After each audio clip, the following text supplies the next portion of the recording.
Audio clear है?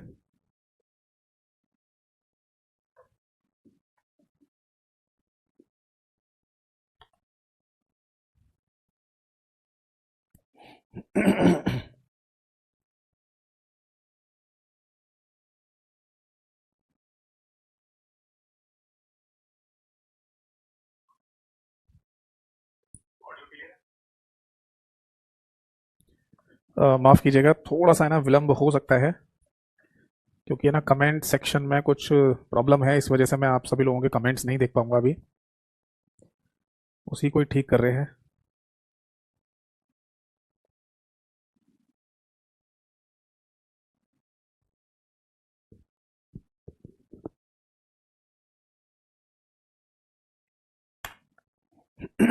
ठीक है। देखिए, कमेंट सेक्शन में ना कुछ एरर आ गई है, और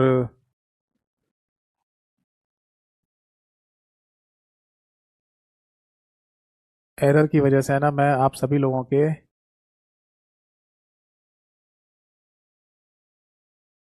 कमेंट्स नहीं देख पाऊंगा, है ना। चलिए, देखो क्लास तो एकदम परफेक्ट चल रही है, क्लास एकदम ठीक है, इसमें कोई इशू, दिक्कत, डाउट, परेशानी नहीं है। बाकी देखो, मैं यही बोलूँगा कि कमेंट सेक्शन में है ना कुछ प्रॉब्लम आ गई है, और उसकी वजह से मैं आप सभी लोगों के कमेंट्स नहीं देख पाऊंगा। तो मैं आज की क्लास में ना आपका रिप्लाई नहीं कर पाऊंगा। तो सॉरी फॉर इनकन्वीनियंस, माफ़ कीजिएगा इसके लिए। पर जब ये प्रॉब्लम ठीक हो जाएगी तो आपके कमेंट्स मुझे दिखाई देंगे। ठीक है। शायद आज की क्लास में आप लोगों के कमेंट्स ना दिखें मुझे, ठीक है, तो अगली क्लास तक हो सकता है ये प्रॉब्लम ठीक हो जाएगी। तो चलिए शुरू करते हैं, मैं अपना पढ़ा देता हूँ बस, ठीक है। तो शुरू करते हैं अपने सेशन को और अपने इस क्लास को। सबसे पहले नमस्कार सभी को नमस्कार। देखिए, डेट मैंने डाली दी है 29 नवंबर 2024, ये आज की तारीख है बेटा। और हम अपने लास्ट वाले चैप्टर को ही डिस्कस करने जा रहे हैं जो हम पढ़ रहे थे, दैट इज कंप्यूटर सिक्योरिटी। अब कंप्यूटर सिक्योरिटी में ना लास्ट क्लास में मैंने आप सभी लोगों को बता दिया था कि मालवेयर का क्या कॉन्सेप्ट होता है ना। इसके बाद मैंने आपको बता दिया था इसके बाद है ना मैंने आपको बता दिया था वायरस, वॉर्म, ट्रोजन, है ना, इन सभी में क्या डिफरेंस होता है, ये सब बातें भी मैंने आपको समझा दी थी, ठीक है। तो आज के सेशन में ना मैं दो चीजें आपको बताने जा रहा हूँ। सबसे पहली बात कि वायरस के भी टाइप्स होते हैं, ठीक है, वायरस के भी अपने टाइप्स होते हैं। और दूसरी बात है,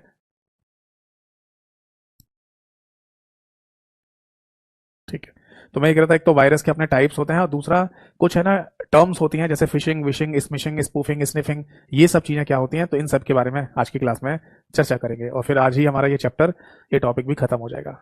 ठीक है जी, फिर नेक्स्ट क्लास में नया चैप्टर शुरू करेंगे। तो चलिए शुरू करते हैं आज के सेशन को और आज की क्लास को। सबसे पहले नमस्कार सभी को नमस्कार। और आपको बताइए, जो मेरी 3 स्टेप स्ट्रैटेजी है उसको फॉलो करके चलना, तो डेफिनेटली एग्जाम में फुल में से फुल मार्क्स आएंगे। पहली बात, मेरी क्लासेस देखो। दूसरी बात, मेरा यूट्यूब चैनल से एमसीक्यू की प्रैक्टिस करो। और तीसरी बात, मेरे टेलीग्राम चैनल से पीडीएफ फाइल एक्सेस करिए। ठीक है। और यूट्यूब और टेलीग्राम दोनों एक ही नाम से ही है, कंप्यूटर बाय यतेंद्र सर। और अगर किसी को ये चैनल अभी भी नहीं मिले हैं जुड़ने के लिए, तो आप सीधे मुझे टेलीग्राम या व्हाट्सएप पर मैसेज कर देना अपने बैच का नाम लिखकर, तो मेरे लिंक्स आपके पास आ जाएंगे। और दोनों मेरे एक ही नंबर से चलते हैं, 8448832987। तो शुरू करते हैं अपने सेशन को और अपनी इस क्लास को। ठीक है जी, चैप्टर का नाम डाल देते हैं, दैट इज कंप्यूटर सिक्योरिटी। ठीक है बेटा। देखो, कंप्यूटर सिक्योरिटी वाले इस चैप्टर को है ना हिंदी में कंप्यूटर की सुरक्षा ऐसे बोला जा सकता है। ठीक है, बाकी मैंने आपको पहले भी बताया है, या तो सिक्योरिटी लिखा हुआ आ जाए, या कंप्यूटर सिक्योरिटी लिखा आ जाए, या साइबर सिक्योरिटी भी लिखा हुआ आ जाए, आपको पढ़ना यही होता है, इसी चैप्टर को ही पढ़ना होता है। इसी में सारी बातें हमें क्लियर हो जाती हैं। समझ में आ गई सभी को? तो आज के सेशन, आज की क्लास में ना हेडिंग डालिए, that is types of viruses. Types of viruses, Hindi में कहा जाएगा वायरस का प्रकार, वायरस का प्रकार। अब बात ये आती है सर, वायरस के ही प्रकार या टाइप्स होते हैं, या फिर जैसे आपने लास्ट क्लास में समझाया था कि ट्रोजन हॉर्स भी होता है, वॉर्म भी होता है, लॉजिक बॉम्ब भी होता है, ब्लेंडेड थ्रेट भी होता है, तो उनके भी टाइप्स होते हैं? नहीं, मैं आपको क्लियरली बता दूं कि केवल वायरस के ही जनरली टाइप्स हमें देखने को मिलते हैं और इन्हीं से क्वेश्चन एग्जाम्स में पूछे जाते हैं।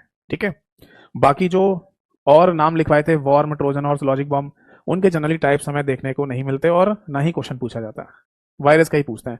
और ये भी ध्यान रखिए कि पूरी दुनिया में कंप्यूटर्स को खराब करने के लिए जो चीजें बनाई जाती हैं या जो मालवेयर बनाए जाते हैं, उनमें सबसे ज्यादा वायरस ही बनाया जाता है, कंप्यूटर वायरस ही बनाए जाते हैं कंप्यूटर को खराब करने के लिए। ट्रोजन, वॉर्म ये स्पेशल केसेस हैं, वरना वायरस ही हमें सबसे ज्यादा देखने को मिलते हैं। तो बेटा वायरस में ना सबसे पहला नाम आता है हमारे सामने, दैट इज, एक वायरस को बोलते हैं बेटा boot sector virus, boot sector virus. ठीक है जी। अब इस बूट सेक्टर वायरस को है ना, और अगर दूसरे नाम से बोलना है तो हम इसको सिस्टम वायरस के नाम से भी बोल सकते हैं, सिस्टम वायरस। और अगर तीसरा नाम देना है बेटा इसको, तो इसको MBR वायरस के नाम से भी बोल दिया जाता है। तो ये तीन नाम आप यहां पर दे सकते हैं, boot sector virus, system virus, MBR virus. अब इसका मीनिंग क्या है समझाता हूं। देखो, आपको याद है जब मैंने आपको कंप्यूटर हार्डवेयर वाला चैप्टर पढ़ाया था, और हार्डवेयर वाले चैप्टर में मैं आपको पढ़ा रहा था मैग्नेटिक डिस्क के बारे में। ठीक है, ये है मैग्नेटिक डिस्क, जिसको हिंदी में चुंबकीय डिस्क के नाम से भी बोला जाता है ना। और मैग्नेटिक डिस्क या चुंबकीय डिस्क के जो एग्जाम्पल होते हैं उसमें दो नाम आते हैं हमारे सामने। पहला नाम आता है हार्ड डिस्क और दूसरा आता है फ्लॉपी डिस्क। हार्ड डिस्क जो पहले, मतलब हार्ड डिस्क तो अभी भी हम यूज करते हैं अपने कंप्यूटर में, हमें देखने को मिलती है, बट जो फ्लॉपी डिस्क थी वो अब यूज करने को नहीं मिलती है ना। वो पहले चला करती थी, जो अब मार्केट से ऑब्सोलीट हो गई हैं, यानी कि गायब हो चुकी हैं। ठीक है बेटा, तो सिंपल सा ना हमें ये समझ में आ गया कि हमने कंप्यूटर हार्डवेयर वाले चैप्टर में मैग्नेटिक डिस्क के बारे में पढ़ा था, है ना। अब मैग्नेटिक डिस्क में मैंने आपको एक बात बताई थी कि मैग्नेटिक डिस्क ऐसे सर्कुलर रिंग्स में डिवाइडेड होती है, यानी कि छोटे छोटे पार्ट्स में।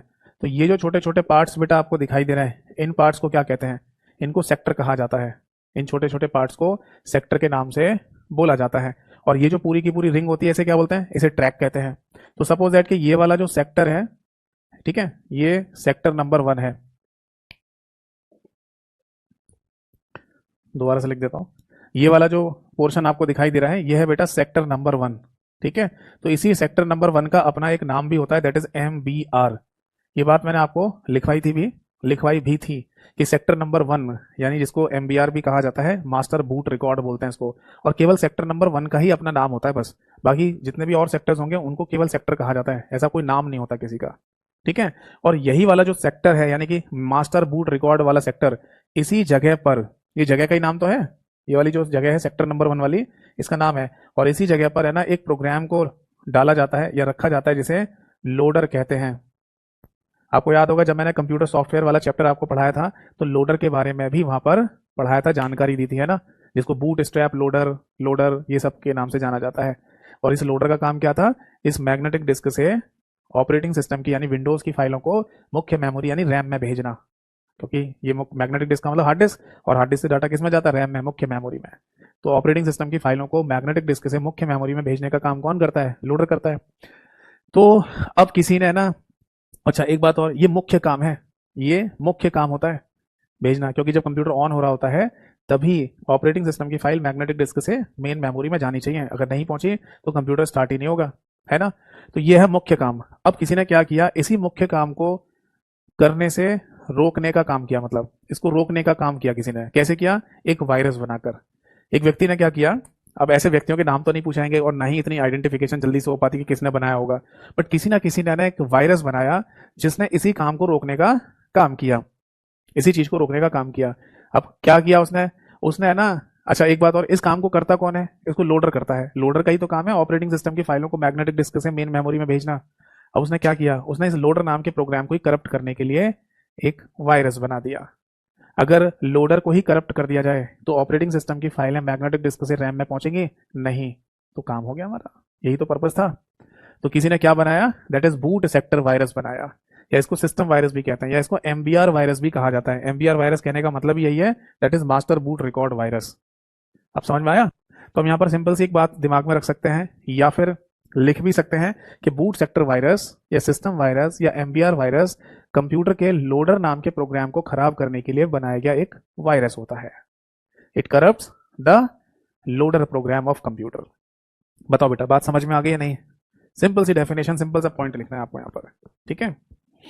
बाकी मैं बता दूं, अगर आप नोट कर रहे हैं तो नोट कर लेना, नहीं तो जो मैं आप लोगों को अपनी क्लास पीडीएफ देता हूँ टेलीग्राम चैनल पर, कंप्यूटर बाय यतेंद्र सर के नाम से है, तो वहां पर है ना आपको ये सारी डेफिनेशन हिंदी और इंग्लिश दोनों भाषाओं में लिखी हुई मिल जाएंगी, ठीक है। तो ये था कॉन्सेप्ट एमबीआर वायरस का, जिसको सिस्टम वायरस या बूट सेक्टर वायरस के नाम से भी बोला जाता है। इसको है ना कुछ कुछ ऐसा भी समझ लीजिए, जैसे मान लो किसी गाड़ी को ड्राइव करने वाला ड्राइवर ही बीमार पड़ जाए, तो क्या गाड़ी जा सकती है? नहीं, उसको चलाने वाला ही व्यक्ति खराब मतलब बीमार पड़ गया। तो उसी तरीके से समझ लो कि जो ऑपरेटिंग सिस्टम की फाइलों को लोड करने वाला प्रोग्राम है लोडर, उसी को ही किसी ने खराब कर दिया है। अच्छा, अब आपके दिमाग में एक क्वेश्चन आएगा कि सर इसका सोल्यूशन क्या है, क्योंकि अगर ऐसा हो गया है कि लोडर नाम का प्रोग्राम करप्ट हो गया है, तो फिर तो हमेशा ही दिक्कत बनी रहेगी, ऑपरेटिंग सिस्टम की फाइल मुख्य मेमोरी में जाएंगी नहीं, तो कंप्यूटर ऑन भी नहीं होगा।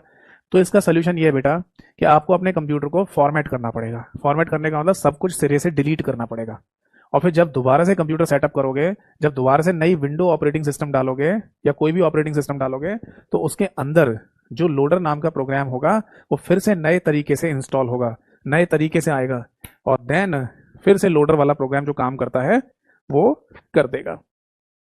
एक तरीके से समझ लो कि नया लोडर आएगा नई विंडो के साथ, तो पुराना वाला सब कुछ डिलीट हो जाएगा, यानी कि फॉर्मेट हो जाएगा। बताओ जी, बात समझ में आ गई या नहीं?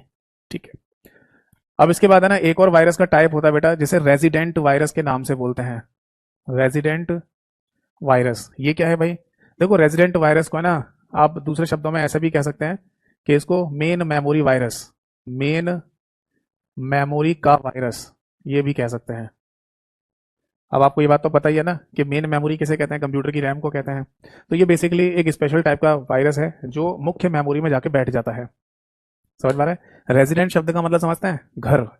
जैसे आपसे है ना किसी भी ऑनलाइन फॉर्म में पूछा जाता है ना कि अपना रेजिडेंट एड्रेस दीजिए, अपने घर का एड्रेस बताओ, अपना करस्पॉन्डेंस एड्रेस बताओ, यानी जो पत्राचार का एड्रेस है वो बताइए। तो दो तरीके के एड्रेस होते हैं ना, रेजिडेंट और कॉरस्पॉन्डेंस, है ना, या कम्युनिकेशन एड्रेस भी बोल सकते हैं। तो बेसिकली रेजिडेंट का मतलब घर। तो एक वायरस बनाया गया स्पेशली जो हमारे कंप्यूटर की मुख्य मेमोरी रैम में जाके बैठ जाएगा, घर कर जाएगा, और फिर अंदर ही अंदर वो प्रॉब्लम क्रिएट करेगा। जैसे कि कोई फाइल अगर रैम से सीपीयू के पास जा रही है तो उसे रोक देगा, उसे जाने नहीं देगा, करप्ट कर देगा।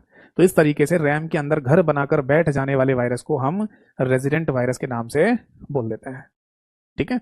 हम कह सकते हैं it reside in the main memory till computer on, यानी ये कंप्यूटर की मुख्य मेमोरी में तब तक बैठा रहता है जब तक कंप्यूटर ऑन है, घर बना के बैठा रहता है उसमें और चीजों को खराब करता रहेगा, ठीक है।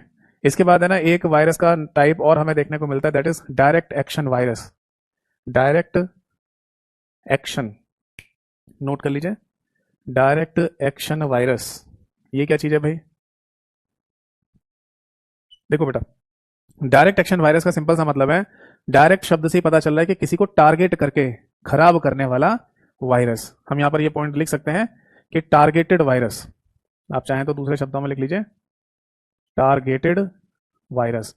और जनरली ये टारगेट किसको करता है? ये टारगेट करता है बेटा डॉट ई फाइल्स को, यानी हमारे कंप्यूटर के अंदर है ना एग्जीक्यूटेबल फाइल्स होती हैं। ये बात आपको बताई थी एग्जीक्यूटेबल फाइल के बारे में, जब मैंने आपको कंप्यूटर सॉफ्टवेयर वाले चैप्टर के अंदर लिंकर वाला प्रोग्राम पढ़ाया था, तब एग्जीक्यूटेबल फाइल के बारे में बताया था आपको, है ना। तो हमारे कंप्यूटर में अगर विंडोज ऑपरेटिंग सिस्टम है, तो उस विंडोज ऑपरेटिंग सिस्टम के अंदर जितने भी सॉफ्टवेयर्स होते हैं, जितने भी प्रोग्राम्स होते हैं, वो सब डॉट ई फाइल ही होते हैं या डॉट ई प्रोग्राम ही होते हैं, इनको एग्जीक्यूटेबल फाइल कहा जाता है। ये वैसे समझ लो जैसे आपके पास अगर फोन है और उसमें एंड्रॉयड ऑपरेटिंग सिस्टम है, तो उसके अंदर की जितनी भी एप्लीकेशंस हैं वो सब डॉट ए होती हैं, जिसको एंड्रॉयड पैकेज कहते हैं। आपने कभी ना कभी लिखा हुआ देखा होगा डॉट ए पी के मतलब एंड्रॉयड पैकेज। तो एंड्रॉयड ऑपरेटिंग सिस्टम के अंदर जितने भी एप्लीकेशन सॉफ्टवेयर वगैरह हैं वो सब डॉट ए होते हैं, और विंडोज ऑपरेटिंग सिस्टम के अंदर जितने भी सॉफ्टवेयर होते हैं, प्रोग्राम्स होते हैं, वो डॉट ई होते हैं, अलग अलग होते हैं सभी ऑपरेटिंग सिस्टम में। तो ये डायरेक्ट एक्शन वायरस क्या करता है? डॉट ई फाइल को ही खराब करता है, टारगेट करके उन्हीं को ही खराब करने के लिए बनाया जाता है। बताओ, बात समझ में आ गई या नहीं? बस, तो इतना ही लिख सकते हैं कि एक टारगेटेड वायरस जो डॉट ई फाइल को टारगेट करके खराब करने के लिए बनाया गया हो, उसी को डायरेक्ट एक्शन वायरस कहा जाता है। अगला नाम लिखिए बेटा, मल्टीपरटाइट वायरस। मल्टीपरटाइट वायरस, ये क्या होता है? एक तरीके से आप इसे ऐसे बोल सकते हैं, मल्टीपल वायरस, है ना, मल्टीपल चीजों को खराब करने वाला वायरस, मल्टीपल चीज़ों को या मल्टीपल ऑब्जेक्ट्स को खराब करने वाला वायरस, ऑब्जेक्ट्स को खराब करने वाला वायरस। इसका क्या मतलब है? इसका मतलब आप ऐसे समझ लो, जैसे कोई वायरस है और इस वायरस के द्वारा है ना क्या क्या चीज़ें खराब की जा रही हैं। जैसे ये रेजिडेंट वायरस के तौर पर भी काम कर रहा है ना, यानी कि कंप्यूटर की मेन मेमोरी को भी खराब कर रहा है, मेन मेमोरी को इफेक्ट कर रहा है, मेन मेमोरी को खराब कर रहा है, ऐसे बोल सकते हैं। इंग्लिश में प्रॉपर लिखना है तो ऐसे बोल सकते हैं, it effects the main memory, है ना, it effects the main memory. And इसके अलावा जैसे मान लो अभी हमने देखा ना डायरेक्ट एक्शन वायरस, जो डॉट ई एक्सी फाइल को भी खराब, जो डॉट ई एक्सी फाइल को ही खराब करने के लिए बनाया जाता है, तो उसके जैसा भी काम कर रहा है। And dot E exe files को भी खराब कर रहा है,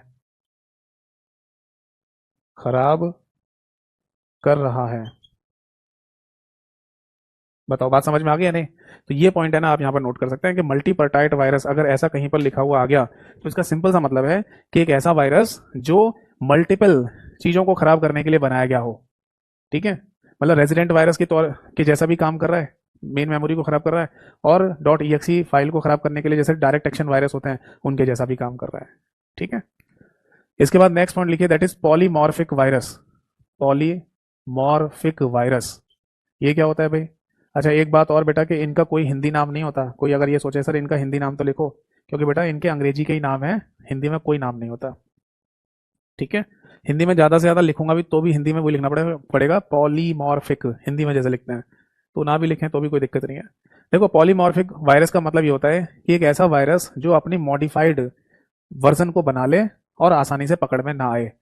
यानी कि एक ऐसा वायरस है जो मॉडिफाइड वर्जन बना लेता है अपना, मॉडिफाइड वर्जन, वर्जन का मतलब क्या होता है? संस्करण, है ना, तो मॉडिफाइड वर्जन बना ले ताकि आसानी से पकड़ में ना आए, आसानी से पकड़ में न आए। क्लियर है जी, समझ में आ गई बात? इस बात को ना आप ऐसे ले लीजिए, आपने ना कोरोना वायरस का नाम तो सुना ही है, आपने फेस भी किया होगा, आपने देखा भी है कोरोना वायरस का टाइम क्या था। तो कोरोना वायरस के केस में ना हमें पता है एक चीज देखने को मिली थी, कि जब पहली बार कोरोना वायरस आया था तब ज्यादा मतलब डेथ वगैरह नहीं हुई थी हमारे देश में, है ना, मतलब लोग बीमार पड़ रहे थे पर लोगों की मृत्यु, डेथ नहीं हुई थी बहुत ज्यादा।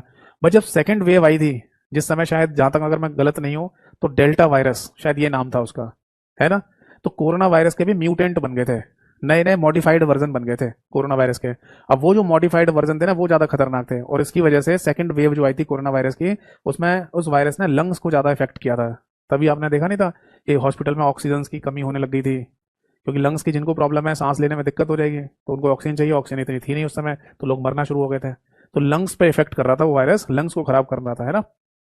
तो ऐसे ही समझ लीजिए कि एक कंप्यूटर वायरस भी है जो अपना मॉडिफाइड वर्जन बना लेगा, अपना म्यूटेंट बना लेता है, अपनी एक मॉडिफाइड कॉपी बना लेता है, और फिर वो आसानी से पकड़ में नहीं आएगा। ठीक है ना, पता नहीं चलेगा कि ये वायरस है या नहीं है। तो ऐसे वायरस को है ना हम यहाँ पर पॉलीमॉर्फिक वायरस के नाम से बोल देते हैं। समझ में आ गई बात? चलिए, एक सिंपल सी बात हमें यहाँ पर ध्यान रखनी है कि एक वायरस जो अपनी मॉडिफाइड वर्जन को बना ले, अपना म्यूटेंट बना ले, ताकि वो आसानी से पकड़ में ना आए, तो उसी को हम पॉलीमॉर्फिक वायरस कहेंगे। अगला पॉइंट आता है बेटा, ओवरराइट वायरस। ओवरराइट वायरस, इसका क्या मीनिंग है? देखो नाम से ही पता चल रहा है ओवरराइट, है ना। जब जैसे आपने ये चीज तो बचपन में भी सुनी होगी कि अगर मान लो, या बचपन में क्या अभी भी सुनी होगी, कि अगर कोई चीज लिख दी गई है तो उसे काट कर दूसरी जगह है ना सही चीज लिखनी चाहिए, ना कि ओवर राइटिंग करनी चाहिए। सपोज दैट कि अगर मैंने कहीं पर हेलो लिखा है, ठीक है, अब ये हेलो नहीं लिखना था, मेरे को यहाँ पर बाय लिखना था, तो मैं इसे बाय बनाने की कोशिश करूंगा ना, इसको बाय बनाने की कोशिश करूंगा, तो ये ऐसा नहीं करना चाहिए, इससे ना कुछ भी क्लियर दिखाई नहीं देता। आप सिंपल सा इसे कट कीजिए और इसी के बराबर में बाय लिख दीजिए, ये ज्यादा सही है ना। तो आप क्या कर रहे थे, पहले ओवर राइट कर रहे थे, यानी कि जो पहले से लिखा हुआ है उसको आप ओवर राइट कर दे रहे हैं ताकि कुछ और ही पता चले, कुछ और ही रिजल्ट आ जाए। तो उसी तरीके से समझ लीजिए कि ओवर राइट वायरस का मतलब यह है कि एक वायरस जो आपके कंप्यूटर में आने के बाद किसी भी प्रोग्राम के कोड को ही ओवर राइट कर देगा, चेंज कर देगा। जैसे मान लो कोई प्रोग्राम लिखा हुआ है, उसके अंदर कोडिंग लिखी हुई है, तो उस कोड को ओवरराइट कर देगा, मतलब उसकी जगह कुछ और ही कोड लिख देगा जिससे कुछ नया ही आउटपुट जनरेट होकर आ जाए।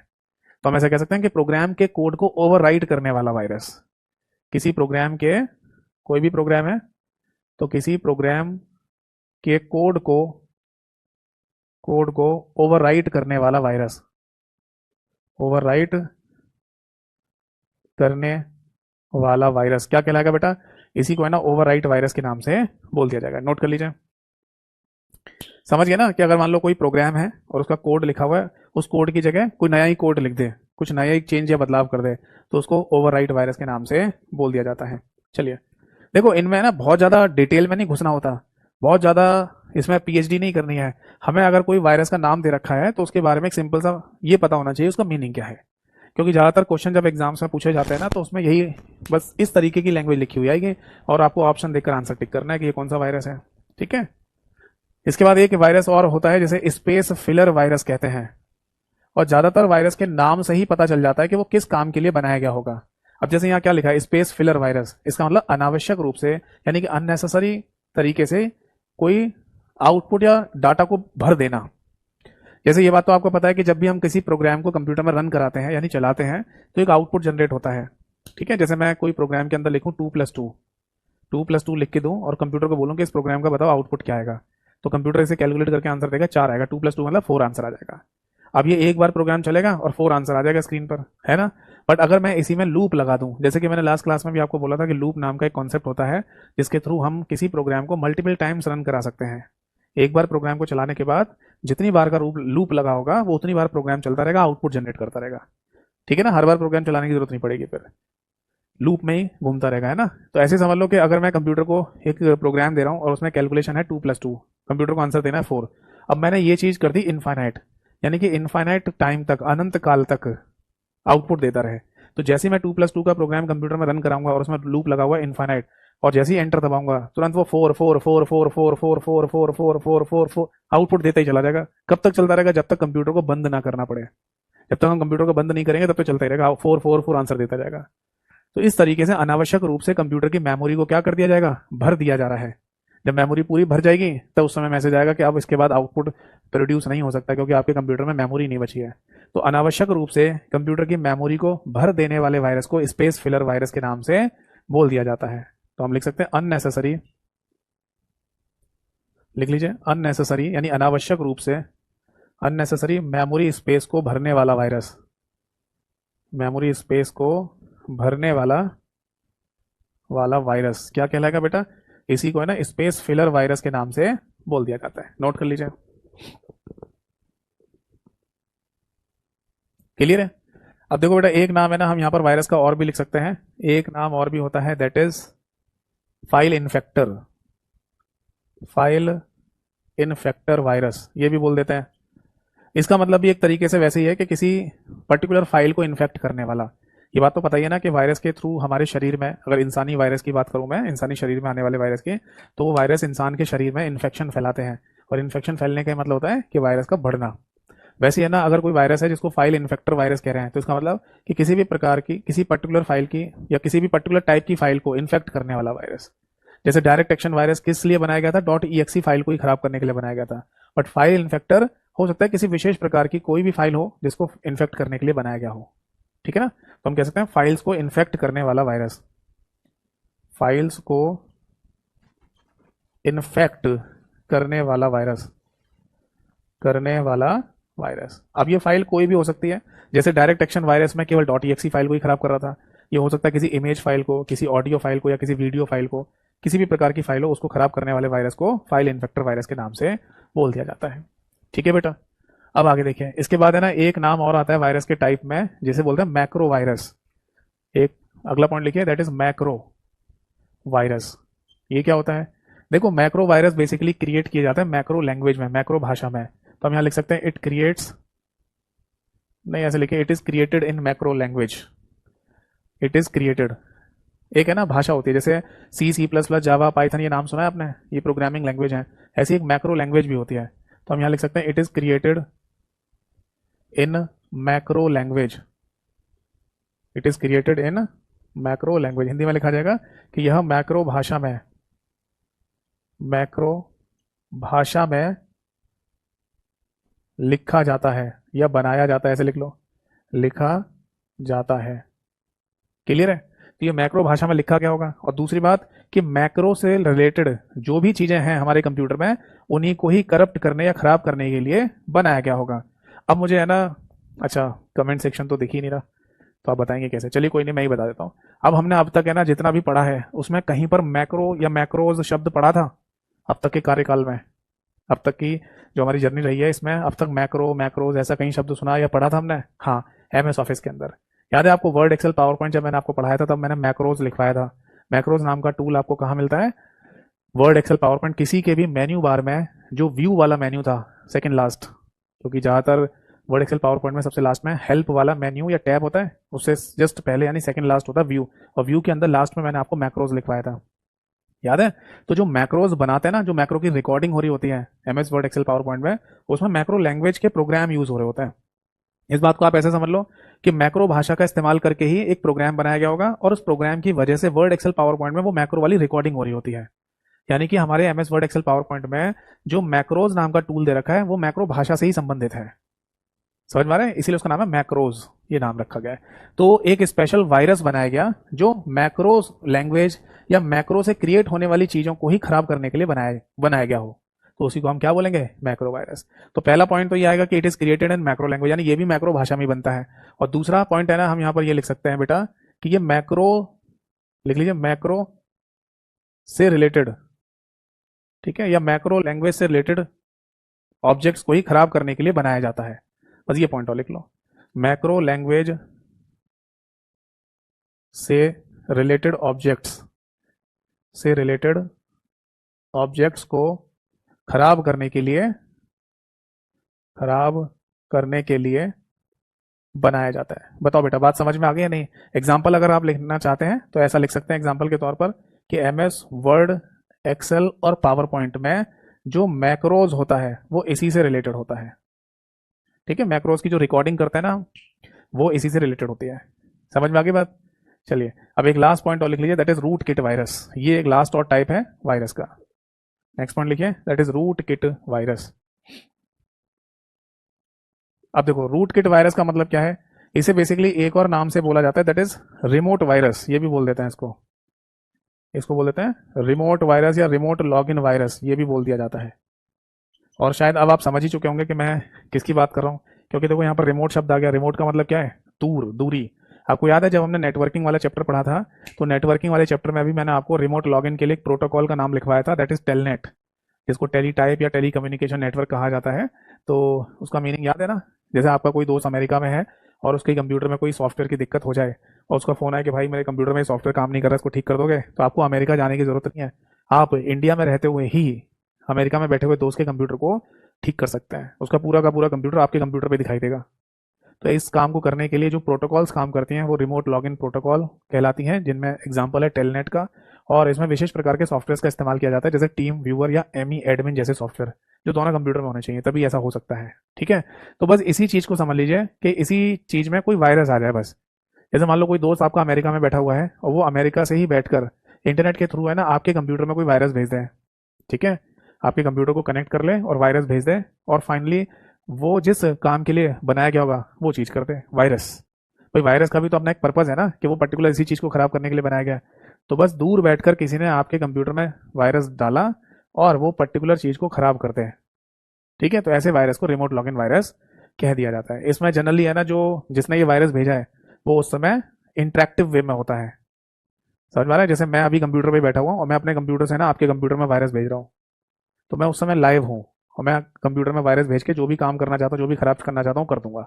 ऐसे समझ लो, इसलिए इसको रूट लॉगिन या रूट किट वायरस या रिमोट लॉगिन वायरस के नाम से बोल दिया जाता है। समझ में आ गई बात? नोट कर लीजिए।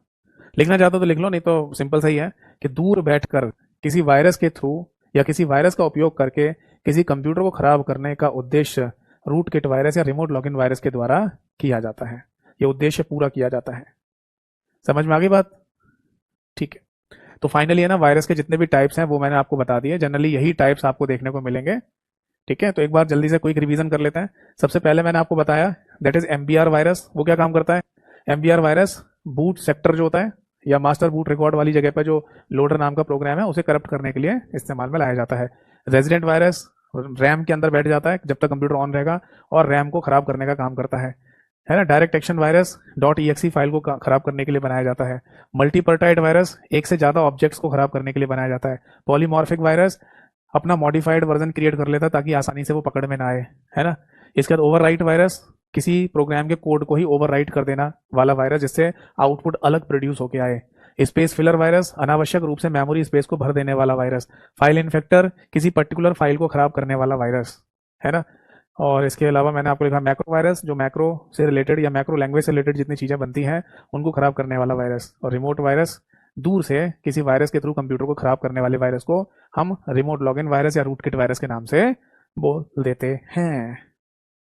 बताओ जी, बात समझ में आ गई या नहीं? तो ये वायरस के टाइप्स थे जो मैंने आपको समझाए, ठीक है। चलो अब आगे देखते हैं। देखो नेक्स्ट पॉइंट आता है यहाँ पर, that is activities. Activities Hindi में इनको कहा जाता है क्रियाएं। क्या मतलब है इसका, समझाता हूं। जैसे सपोज दैट कि आपके घर में कोई सामान रखा हुआ था, ठीक, और आप है ना घर से बाहर चले गए कुछ देर के लिए।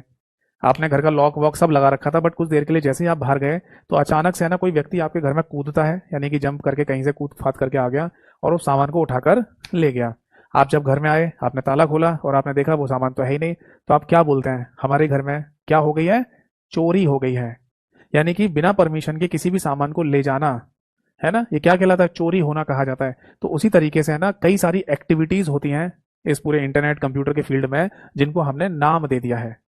जैसे हमारी इंफॉर्मेशन यानी हमारी सूचना को कोई फ्रॉड तरीके से एक्वायर कर ले, है ना, कोई हमसे हमारी इंफॉर्मेशन पूछता जा रहा है, हम बताते जा रहे हैं और ये फ्रॉड तरीके से कोई पूछ रहा है, तो इसको क्या नाम देंगे। सपोज दैट कि हमसे ना कोई कॉल करके, हमारे पास कोई कॉल आई और हमसे हमारी इंफॉर्मेशन वगैरह पूछ रहा है कि बताओ जी, ये बताओ, ये बताओ, बताओ, और हम बताते भी जा रहे हैं, तो इस तरीके के फ्रॉड को क्या कहेंगे, समझ में आ रहा है। तो इस तरीके से ना ये एक्टिविटीज के नाम रखे गए हैं। तो इनमें सबसे पहला नाम आता है बेटा फिशिंग। देखो सबसे पहला नाम आएगा फिशिंग, PHISHING। इसको हिंदी में भी है ना फिशिंग के नाम से ही बोला जाएगा। तो आप समझ ही गए होंगे कि इनका कोई हिंदी अनुवाद तो होता नहीं है, जो अंग्रेजी में नाम है वही हिंदी में लिखे जाते हैं, ठीक है। बट आप इस फिशिंग को है ना एक दूसरे नाम से भी बोल सकते हैं, दैट इज फिशिंग ट्रैप। ये भी बोल सकते हैं, फिशिंग ट्रैप, ठीक है जी। अब पहली बात ये आती है कि फिशिंग या फिशिंग ट्रैप, क्या ये वही फिशिंग है जो मछली पालन वाला होता है, यानी मछली पकड़ते हैं ना, वही वाली फिशिंग है? नहीं, उसमें फिशिंग की स्पेलिंग एफ से शुरू होती है, ये पी से शुरू होती है। इसका सिंपल सा मतलब यह है बेटा कि हम यहाँ पर बोल सकते हैं कि फ्रॉड्यूलेंटली, एक शब्द होता है फ्रॉड्यूलेंटली जिसका मतलब फ्रॉड तरीके से, धोखाधड़ी से। तो fraudulently our sensitive information acquired by someone, that is known as phishing attack या फिशिंग ट्रैप। हिंदी में कहा जाएगा कि किसी धोखाधड़ी से हमारी सेंसिटिव इंफॉर्मेशन यानी कि हमारी संवेदनशील सूचना को किसी के द्वारा प्राप्त कर लिया जाए तो उसी को फिशिंग अटैक या फिशिंग ट्रैप कहा जाता है। अब ये सेंसिटिव इंफॉर्मेशन क्या होती है, जैसे आपका ओटीपी नंबर, जैसे आपने देखा ही होगा, जब अगर आपके पास किसी भी ट्रांजेक्शन वगैरह को करते समय ओटीपी आता है तो उसमें लिखा भी आता है कि डू नॉट शेयर, आप इसे किसी के साथ शेयर मत करना, साझा मत करना, दिखाना मत इसको, वरना फ्रॉड हो सकता है आपके साथ, है ना। तो ओटीपी नंबर हो गया, कोई पिन नंबर हो गया, पासवर्ड हो गया, आपका अकाउंट नंबर, अकाउंट डिटेल वगैरह हो गई। तो ये सारी चीजें सेंसिटिव इंफॉर्मेशन है जिसको आप किसी के साथ शेयर नहीं करना चाहोगे, और इन्हीं डिटेल को है ना कोई फ्रॉड तरीके से आपके डिटेल को प्राप्त कर ले तो उसी को फिशिंग अटैक या फिशिंग ट्रैप कहा जाता है। अब इसका एक रियल एग्जांपल बताता हूं आपको मैं। और जनरली पता है क्या होता है, इस फिशिंग ट्रैप में ना ज्यादातर लोग फेक ईमेल्स या फेक वेबसाइट बनाकर करते हैं ये। मतलब आपके पास कोई फेक ईमेल आएगा जिसमें लिखा होगा कि you are the lucky winner of our contest, और if you send the detail of your account number then get the money as soon as possible. Simple सा मतलब है कि अगर आप हिंदी में बोलेंगे कि आप हमारी प्रतियोगिता में विजयी साबित हुए हैं, अगर आप जो आप जीते हुए पैसे हैं उनको लेना चाहते हैं तो अपने अकाउंट डिटेल वगैरह शेयर करो हमसे, जो हम पूछ रहे हैं बताते जाओ और आपके अकाउंट में पैसे आ जाएंगे, ठीक है। तो इस तरीके से आपके साथ फ्रॉड किया जा रहा है, आपके अकाउंट में जो भी पैसे होंगे उसको प्राप्त कर लिया जाएगा, उसको निकाल लेंगे वो लोग, है ना। तो ये फेक ईमेल के थ्रू हुआ। एक फेक वेबसाइट बनाकर भी हो सकता है ये। जैसे एक रियल एग्जांपल बता रहा हूँ, काफी साल पहले की बात है, आपने एक्सिस बैंक का नाम तो सुना ही होगा। तो एक्सिस बैंक की एक फेक वेबसाइट बना दी थी किसी ने। अब जनरली क्या होता है, हम नेट बैंकिंग जब करते हैं तो उसमें हमें अपने आईडी पासवर्ड डालना पड़ता है, तब जाके नेट बैंकिंग खुलती है हमारी, ठीक है। तो एक्सिस बैंक की किसी ने फेक वेबसाइट बना दी। अब कुछ लोग है ना फेक वेबसाइट से जुड़ गए, क्योंकि देखो ज्यादातर लोग क्या करते हैं, गूगल पे डाल देते हैं जो भी उन्हें खोलना होता है, जबकि डायरेक्ट वेबसाइट एड्रेस भी डाला जा सकता है। सपोज दैट कि एक्सिस बैंक का जो यूआरएल है यानी वेबसाइट एड्रेस वो ये है www.axisbank.co.in, ये है। ये नहीं डालेगा कोई, सीधे गूगल खोलेगा, गूगल पे लिखेगा एक्सिस बैंक और एंटर कर देगा। अब एक्सिस बैंक के जितने भी लिंक्स हैं, चाहे वो फ्रॉड हो चाहे सही हो, वो सब आ जाते हैं। अब तो खैर गूगल ने इतनी ज़्यादा सिक्योरिटी बढ़ा दी है कि ये सब फ्रॉड चीज़ें नहीं होने अब दिखती, गूगल प्ले स्टोर जिससे आप एप्लीकेशन डाउनलोड करते हैं अपने फ़ोन में, उसमें भी सिक्योरिटी बढ़ती जा रही है कि जितने भी फेक एप्लीकेशन थी वो सब हटा रहा है गूगल एक एक करके। तो गूगल भी है ना सिक्योरिटी का काम करता है, बट उस पुराने समय की बात बता रहा हूँ, तब उस समय इतनी सिक्योरिटी नहीं थी। तो किसी ने फेक वेबसाइट बना ली। अब अनफॉर्चुनेटली यानी दुर्भाग्यवश कोई व्यक्ति फेक वेबसाइट से ही कनेक्ट हो गया। अब वहां पर सेम बिल्कुल एक्सिस बैंक जैसी वेबसाइट खुल के आ रही है। अब किसी ने है ना अपना आईडी पासवर्ड डाल दिया और एंटर कर दिया।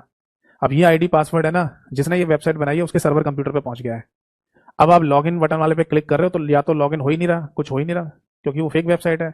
या फिर है ना एक एरर आ जाती है, वेब पेज नॉट अवेलेबल, यानी कि आप इस लिंक पे जिस पे क्लिक कर रहे हो इसके आगे का वेब पेज वेबसाइट में जोड़ा नहीं गया है। बट अगर ये जेन्युइन वेबसाइट होती तो मेरा तुरंत आगे का पेज खुलता, जबकि खुल नहीं रहा, इसका मतलब कोई ना कोई गड़बड़ी है।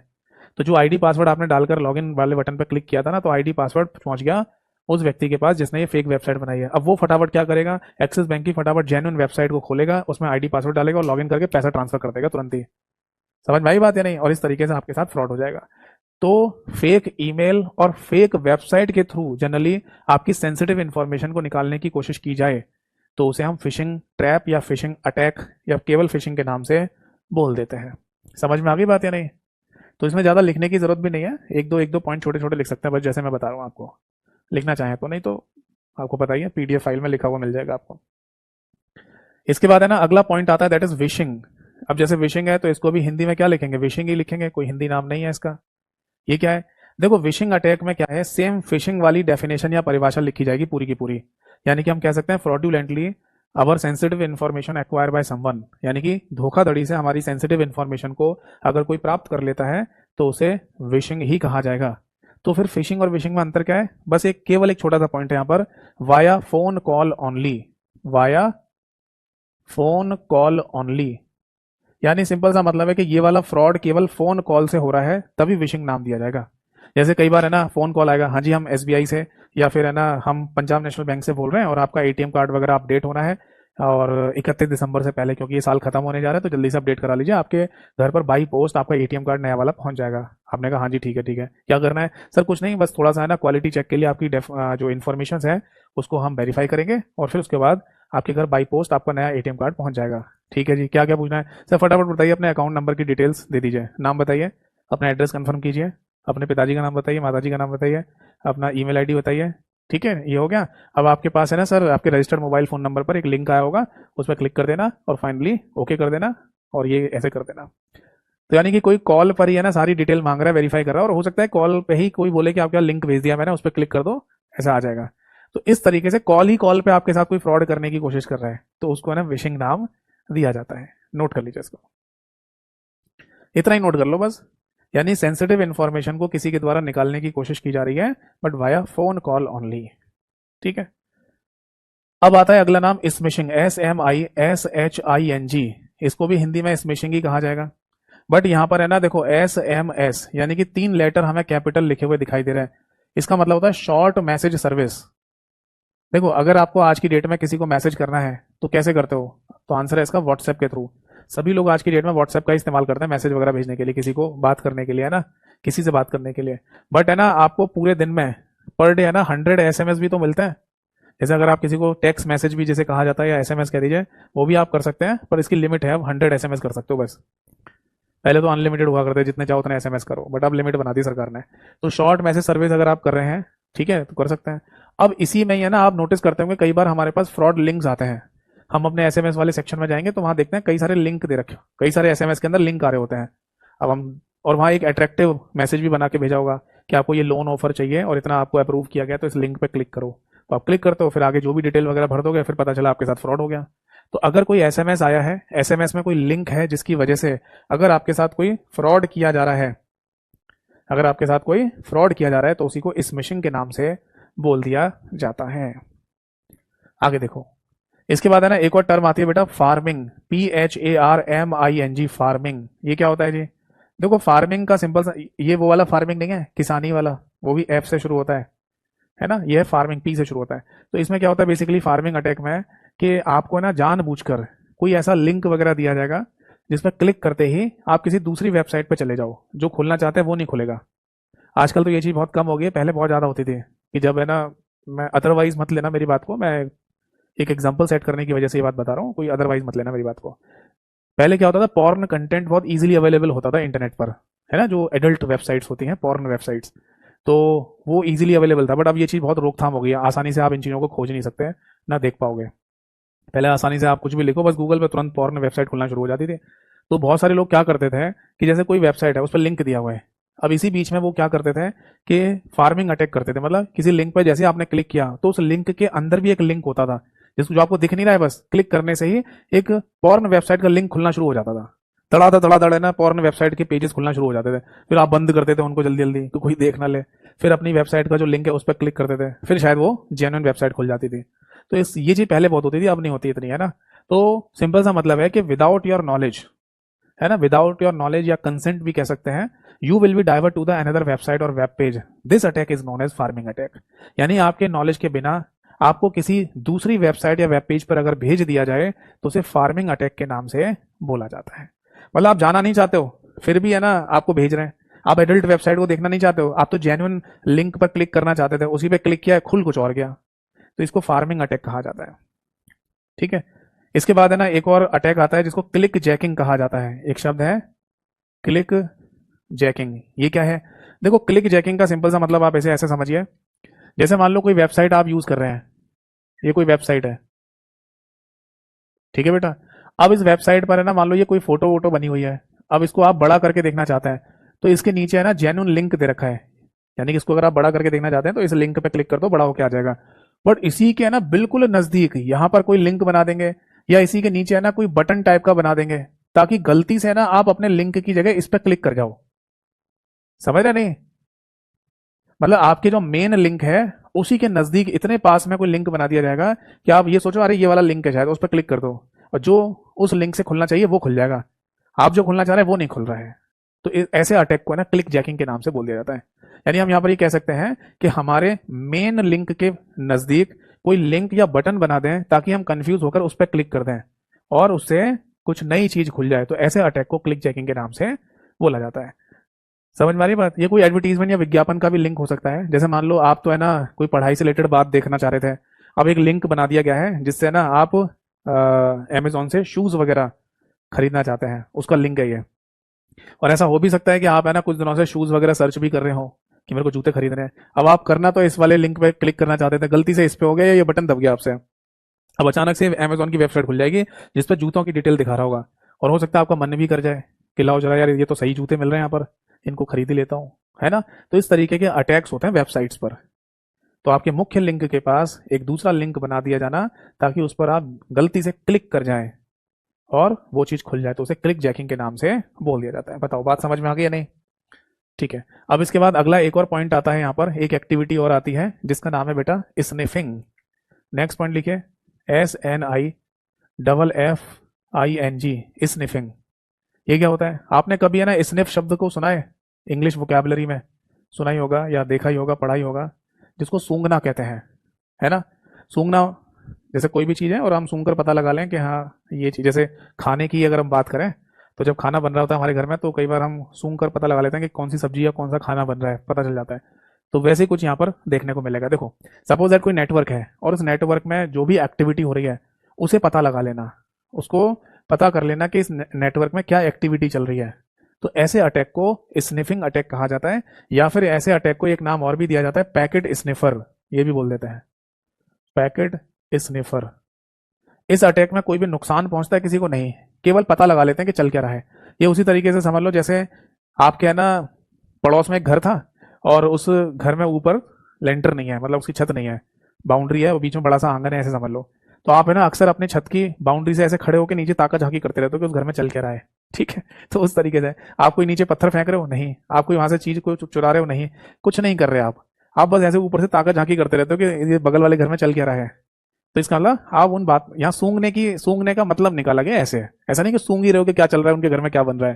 तो इसका सिंपल सा मतलब है कि आप दूसरे घर में बस ये पता कर रहे हो कि वहां हो क्या रहा है, दैट इज स्निफिंग अटैक। तो नेटवर्क के फील्ड में ना अगर आप किसी नेटवर्क की जानकारी प्राप्त कर लें कि वो नेटवर्क चल क्या, उस नेटवर्क में चल क्या रहा है, तो बिना नुकसान पहुंचाए, तो ऐसे अटैक को स्निफिंग अटैक के नाम से बोल दिया जाता है। बताओ बात समझ में आ गई या नहीं? Is that clear? चलो, अब एक और अटैक आता है, इसका नाम क्या है? That is spoofing. अगला पॉइंट लिखिए, SPOOFING, स्पूफिंग। वैसे इससे मिलता जुलता एक शब्द मैंने आपको और भी बताया था, याद है?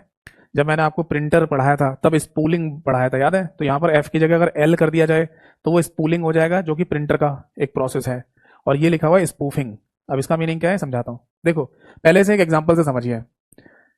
जैसे आपने आज है ना 1,000 रुपए खर्च करके एक वाईफाई इंटरनेट कनेक्शन लगवाया। आपके घर में 5 मोबाइल फोन है और उन पांचों में ही इंटरनेट चलना है, तो पांचों ने कनेक्ट कर लिया। आपने अपने वाईफाई का पासवर्ड भी सेट कर रखा है। अब आपके पड़ोस में एक बंदा है जो बहुत आईटी वाईटी का काम कर लेता है, उसको नॉलेज बहुत है इन चीज़ों की, हैकिंग वैकिंग भी कर लेता है, और उसे उसे पता चला कि पड़ोस में हमारे वाईफाई इंटरनेट कनेक्शन लग गया है। अब उसने क्या किया, इंटरनेट हैकिंग वैकिंग का इस्तेमाल करके कंप्यूटर का यूज़ करते हुए आपके वाईफाई को हैक कर लिया और उस वाईफाई को अपना मतलब उसमें कनेक्ट हो गया वो। ठीक है। अब जो इंटरनेट कनेक्शन आपने लगवाया है अपने घर के लिए, जिसका हर महीने 1,000 रुपये आपको बिल चुकाना है, वो इंटरनेट कनेक्शन का पासवर्ड हैक करके कोई अगला बंदा, जिसको कोई मतलब नहीं है इस आपके वाईफाई से, वो भी उसे यूज कर रहा है और ना वो पैसे देगा। तो इस तरीके के अटैक जो किए जाते हैं जिसमें अनऑथराइज तरीके से, है ना, मतलब अनऑथराइज को आप कह सकते हैं यहाँ पर अनाधिकृत, एक हिंदी में शब्द होता है अनऑथराइज के लिए, अनाधिकृत यानी आपको अधिकार नहीं है फिर भी आप घुस रहे हो वहां पर। तो अनऑथराइज तरीके से घुस जाना और वहां पर ऐसे शो करना कि मैं इसी का ही पार्ट हूँ। यानी अगर आपके किसी वाईफाई का कोई पासवर्ड हैक करके आपका वाईफाई यूज कर रहा है, तो इसका मतलब यही हो गया ना कि वो भी इसी वाईफाई का पार्ट है। तो ऐसे अटैक को स्पूफिंग अटैक कहा जाता है। एक छोटा सा सिंपल सा एग्जांपल बताया, वरना ये बड़े लेवल पे नेटवर्किंग में होता है। तो हम यहाँ पर बोल सकते हैं एक डेफिनेशन लिखना चाहें तो ये भी लिख सकते हैं कि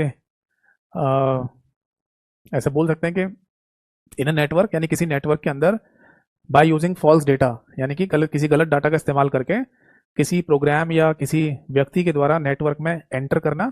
एंटर को है ना यहाँ पर एक नाम दिया जाता है मास्कुरेडिंग। मास्कुरेडिंग का मतलब होता है इलीगल एंट्री, बिना परमिशन के कहीं घुस जाना।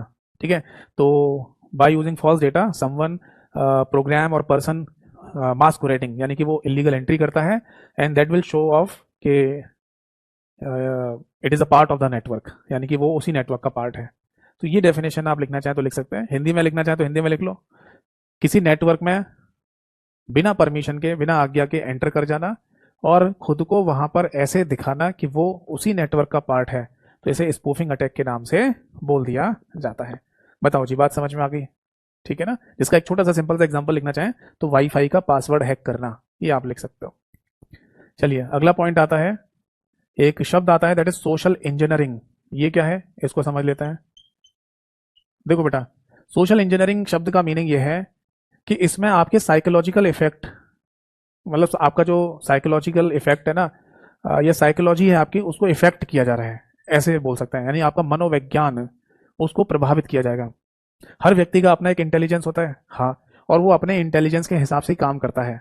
बट उस इंटेलिजेंस को कोई मैनिपुलेट करना शुरू कर दे, हम बताएंगे तुम्हें क्या काम करना है, तुम नहीं सोचोगे, तुम्हारे सोचने और शक्ति की सोचने और समझने की शक्ति छीण कर दी जाएगी, यानी खत्म कर दी जा रही है।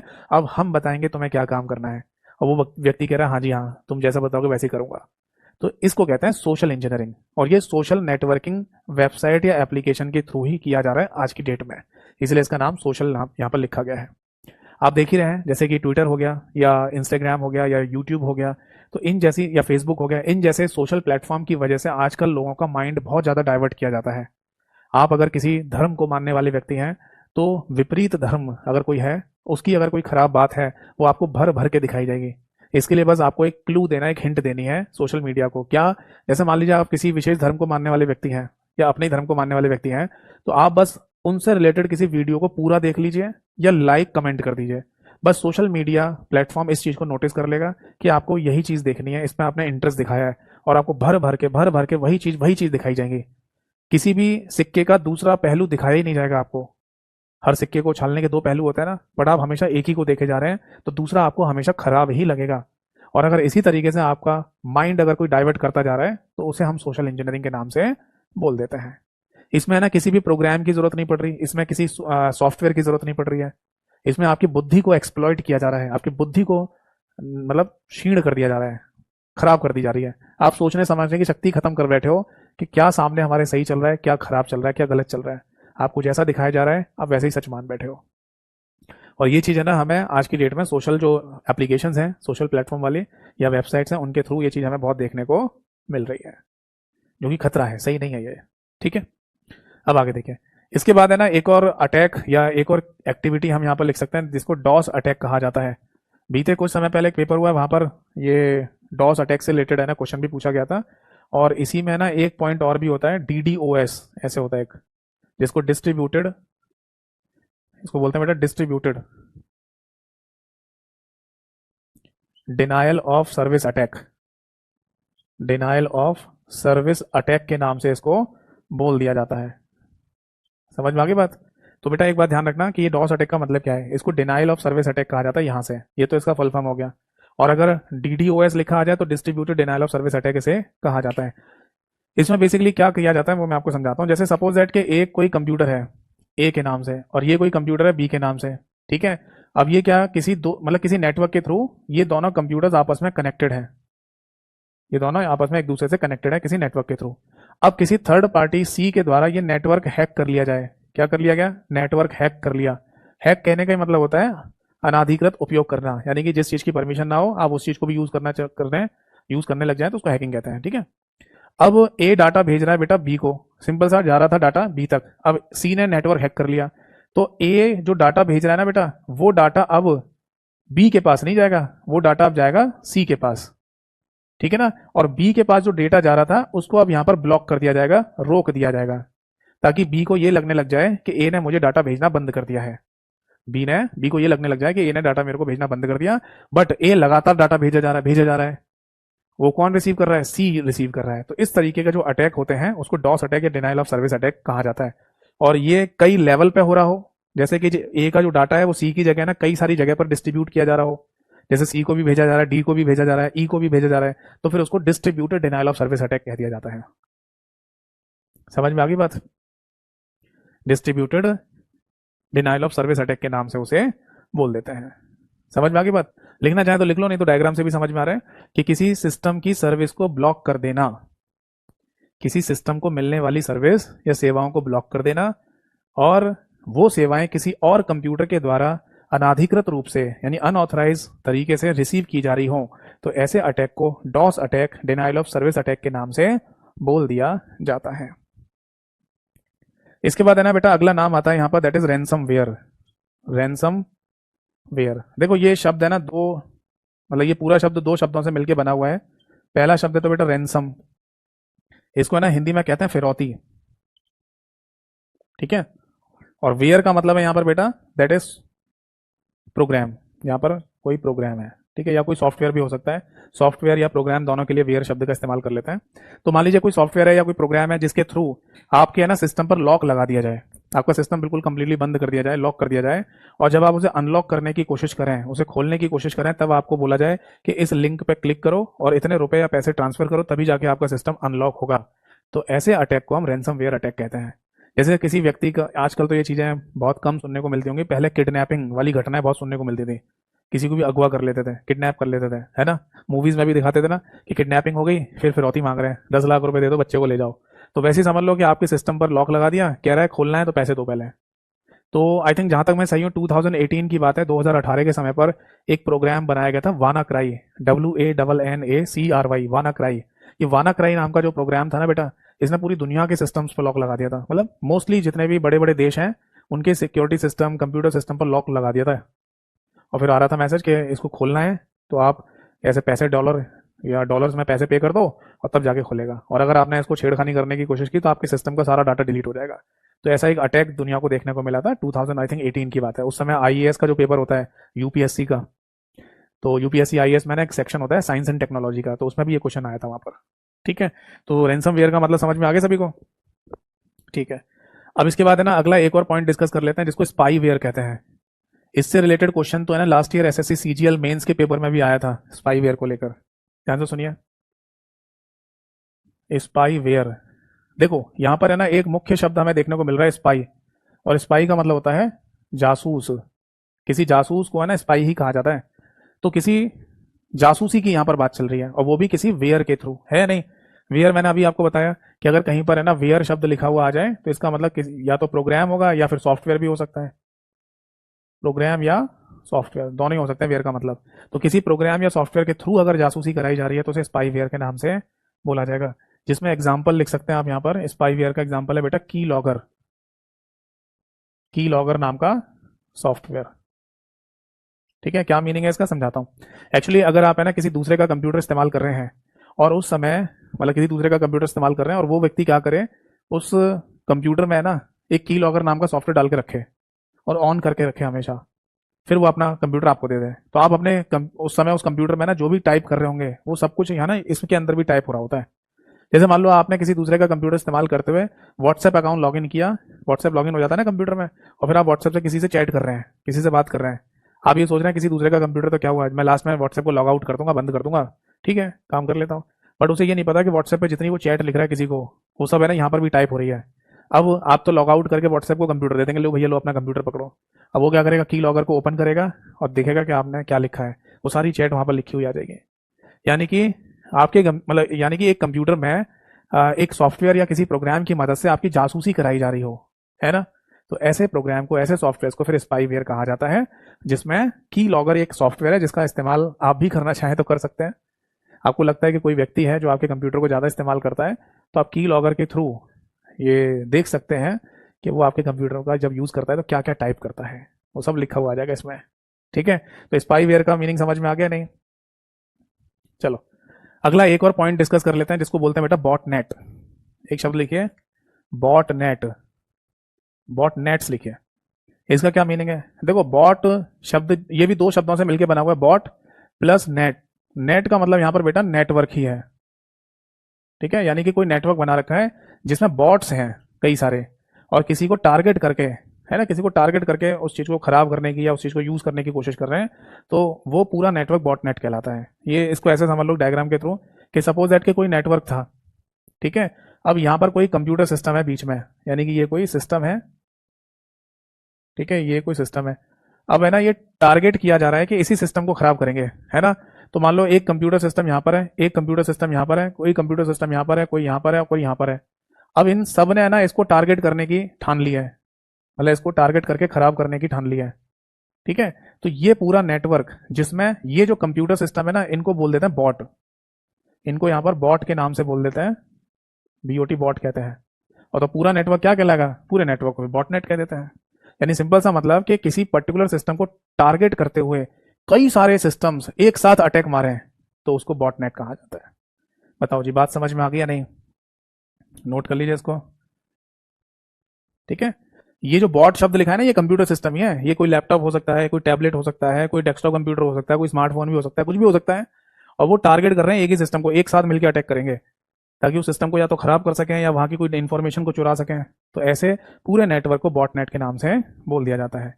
एक नाम और लिख लीजिए, ठीक है, बस इतना ही रखते हैं, दैट इज वेलिंग, WHALING, वेलिंग। हिंदी में भी वेलिंग ही कहा जाएगा। ठीक है, इसका मतलब क्या है, बेसिकली वेलिंग या वेलिंग अटैक जो किया जाता है बेटा, वो किसी ल्यूक्रेटिव प्रोफाइल व्यक्ति को या उसके सिस्टम को खराब करने के लिए, उसकी सिस्टम की इंफॉर्मेशन चुराने के लिए किया जाता है। एक शब्द हम यहां पर इस्तेमाल करते हैं, ल्यूक्रेटिव, ल्यूक्रेटिव पीपल। ठीक है, अगर दूसरे शब्दों में लिखना है तो ऐसे भी लिख सकते हैं, हाई प्रोफाइल, हाई प्रोफाइल व्यक्ति को टारगेट करना, हाई प्रोफाइल व्यक्ति के सिस्टम को टारगेट करना, को टारगेट करना, ये क्या कहलाता है, इसी को है ना वेलिंग अटैक के नाम से बोल देते हैं। जैसे दुनिया का सबसे अमीर आदमी कौन है, इलोन मस्क, उसके सिस्टम को कोई हैक करने की सोच रहा है ना। अमेरिका का राष्ट्रपति कौन है, हो सकता है डोनाल्ड ट्रंप बन जाए, उसका सिस्टम कोई हैक करने की सोच रहा है। हमारे इंडिया का सबसे अमीर आदमी कौन है, एशिया का भी सबसे अमीर आदमी शायद एशिया का भी है, मुकेश अंबानी, उसको टारगेट करने की सोच रहा है कोई, है ना। हमारे प्रधानमंत्री साहब नरेंद्र मोदी, उनका कोई कंप्यूटर सिस्टम है, उसको कोई हैक करने की सोच रहा है। तो अगर ल्यूक्रेटिव प्रोफाइल व्यक्ति के सिस्टम को हैक करने की कोई सोच रहा है, तो ऐसे अटैक को वेलिंग अटैक या वेलिंग के नाम से बोल दिया जाता है। वेलिंग शब्द है ना, वेल मछली का जो नाम होता है ना, वेल मछली, उसी से बनाया गया है। ठीक है, और ये आपको पता ही है कि पूरी पृथ्वी पर सबसे बड़ा क्रीचर कौन है, सबसे बड़ा प्राणी कौन है, वेल मछली है। तो जो बड़ा या हाई प्रोफाइल शब्द जहां आ जाए किसी व्यक्ति के नाम पर और उसके सिस्टम को अगर हैक करने की बात हो रही है, तो उसी को वेलिंग अटैक के नाम से बोल दिया जाता है।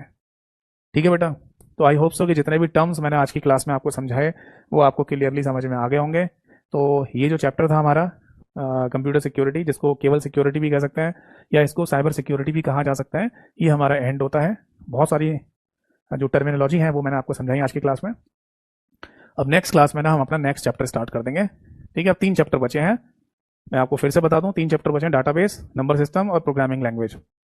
बट प्रोग्रामिंग लैंग्वेज में बेसिक बेसिक। तो ये 3 चैप्टर्स को खत्म करने के लिए ज़्यादा से ज़्यादा मैं 5 क्लासेस मान लो, ये 4 या 5 क्लासेस। तो जो नेक्स्ट वीक होगा हमारा, उसमें हमारा सिलेबस पूरा खत्म हो जाएगा। ठीक है। एक बात और जो मैंने पहले भी बोली है कि अगर कोई कंप्लीट तैयारी करना चाहता है जो हर एक एग्जाम में काम आए, तो कंप्यूटर आर्किटेक्चर यानी कि पहले चैप्टर से लेकर आज का जो चैप्टर था कंप्यूटर सिक्योरिटी, यहाँ तक पूरा पढ़ ले, सभी एग्जाम में काम देता है। But database and number system और प्रोग्रामिंग लैंग्वेज, ये 3 लास्ट के जो चैप्टर होंगे जो मैं नेक्स्ट क्लास से कराऊंगा, ये वही पढ़ें जिनके एग्जाम में आने हैं, वरना ना पढ़ें। ठीक है जी। तो कमेंट्स तो आज दिखे ही नहीं मेरे को आपके, क्योंकि कमेंट सेक्शन में कुछ एरर आ गई है। तो नेक्स्ट क्लास तक आई थिंक कमेंट सेक्शन ठीक हो जाएगा, तो कमेंट्स भी देखूंगा और रिप्लाई भी करूंगा सबके। ठीक है। तो बाकी अगर कोई डाउट रहे तो आप मुझे व्हाट्सएप पर भी पूछ लेना। व्हाट्सएप नंबर क्लास के शुरुआत में मैंने आपको दिया ही था। तो नेक्स्ट क्लास में मिलेंगे, तब तक के लिए नमस्कार सभी को। जय हिंद, वंदे मातरम।